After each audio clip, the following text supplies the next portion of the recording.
days when the spinning wheels hummed busily in the farmhouses, and even great ladies, clothed in silk and thread lace, had their toy spinning wheels of polished oak, there might be seen in districts far away among the lanes, or deep in the bosom of the hills, certain pallid, undersized men who, by the side of the brawny country folk, looked like the remnants of a disinherited race. The shepherd's dog barked fiercely when one of these alien-looking men appeared on the upland, dark against the early winter sunset, for what dog likes a figure bent under a heavy bag? And these pale men rarely stirred abroad without that mysterious burden. The shepherd himself, though he had good reason to believe that the bag held nothing but flaxen thread, or else the long rolls of strong linen spun from that thread,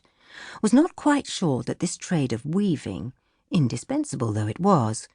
could be carried on entirely without the help of the evil one. In that far-off time, superstition clung easily round every person or thing that was at all unwanted,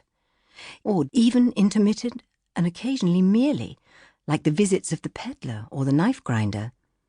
No one knew where wandering men had their homes or their origin, and how was a man to be explained unless you at least knew somebody who knew his father and mother? To the peasants of old times, the world outside their own direct experience was a region of vagueness and mystery. To their untravelled thought, a state of wandering was a conception as dim as the winter life of the swallows that came back with the spring. And even a settler, if he came from distant parts, hardly ever ceased to be viewed with a remnant of distrust, which would have prevented any surprise if a long course of inoffensive conduct on his part had ended in the commission of a crime, especially if he had any reputation for knowledge or showed any skill in handicraft. All cleverness, whether in the rapid use of that difficult instrument, the tongue, or in some other art unfamiliar to villagers, was in itself suspicious. Honest folk, born and bred in a visible manner, were mostly not overwise or clever, at least not beyond such a matter as knowing the signs of the weather, and the process by which rapidity and dexterity of any kind were acquired was so wholly hidden that they partook of the nature of conjuring. In this way it came to pass that those scattered linen weavers, emigrants from the town into the country, were to the last regarded as aliens by their rustic neighbours, and usually contracted the eccentric habits which belonged to a state of loneliness. In the early years of this century, such a linen weaver, named Silas Marner, worked at his vocation in a stone cottage that stood among the nutty hedgerows near the village of Raveloe, and not far from the edge of a deserted stone pit. The questionable sound of Silas's loom, so unlike the natural cheerful trotting of the winnowing machine,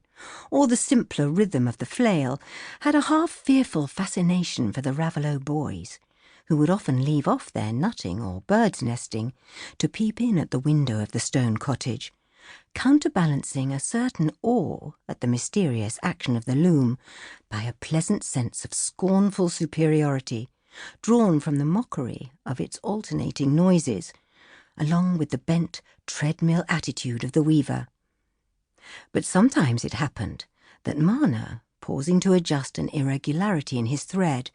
became aware of the small scoundrels, and, though chary of his time, he liked their intrusion so ill that he would descend from his loom and, opening the door, would fix on them a gaze that was almost enough to make them take to their legs in terror. For how is it possible to believe that those large, brown, protuberant eyes in Silas Marner's pale face really saw nothing very distinctly that was not close to them, and not rather that their dreadful stare could dart cramp or rickets or a wry mouth at any boy who happened to be in the rear? They had, perhaps, heard their fathers and mothers hint that Silas Marner could cure folks' rheumatism if he had a mind, and add, still more darkly, that if you could only speak the devil fair enough, he might save you the cost of the doctor. Such strange lingering echoes of the old demon worship, might perhaps even now be caught by the diligent listener among the grey-haired peasantry.